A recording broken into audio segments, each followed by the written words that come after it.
Hey there, my name is Will and I'm on a journey to learn how to read and write ancient Egyptian hieroglyphs. I'm sharing the process as I go, one illumination at a time, and I'd love for you to come along for the ride. So welcome then to Scribe Vibes. My main guide on this journey is How to Read Egyptian Hieroglyphs by Bill Manley and Mark Collier. But to help piece things together, I'm also pulling from a host of online resources, from Wikipedia all the way to digital scans of Gardner's Egyptian grammar. I'm no expert, just an enthusiastic explorer, figuring it all out one page at a time. Talking of pages, it's time to open up the notebook and get started. Page 4. Last time, we looked at 3 different kinds of phonogram and introduced the idea of determinatives.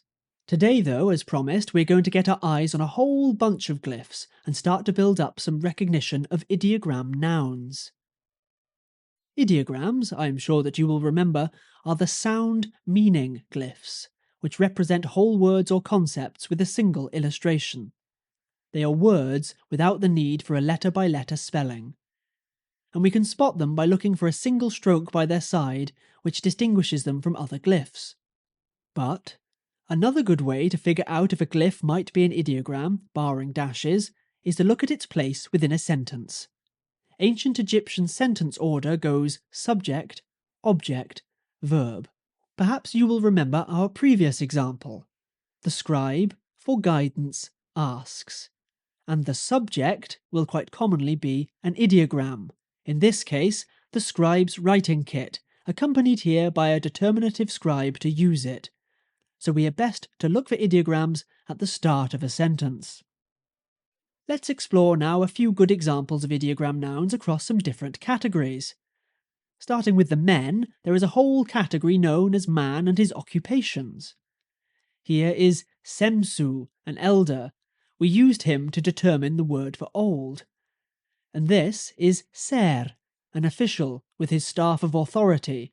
Similar, but crucially different. There is a category of human body parts, such as ar, an arm, and r, a mouth. There are glyphs based upon architecture and parts of buildings.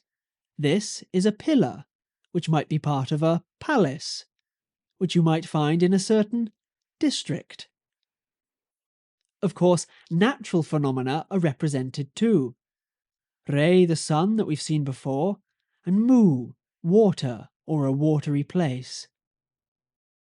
There are categories for women and their jobs, pots and jugs, games and music, ropes and knots, plants, cakes, boats, gods, and animals. One of my favourite ideogram and determinative pictures has to be this: car, a cow, with a penis, a bull. But as well as illustrating literal things, ideograms can be used more cryptically to represent harder to draw concepts. We looked before at the delicate little sparrow, Nagus, and discovered how it is an ideogram meaning small or weak. And similarly poetic, here is Jesser, which is an ideogram for sacred. And here, Haset, which is an ideogram for a foreign land. These less obvious glyphs work because, remember, an ideogram is not just an idea, it is a rebus, an idea and sound combination, a fully formed spelling of a fully formed word, fully in the form of its subject. But that is a lot of glyphs for one day, so that's a wrap for this lesson. Now that we are reading lots more glyphs, next time we're going to return to phonograms and have a proper look at some transliteration. You will have noticed the strange symbols and spellings of sounds, I'm sure. But for now, thank you for joining me. If you had fun or learned something new, then please give this video a like.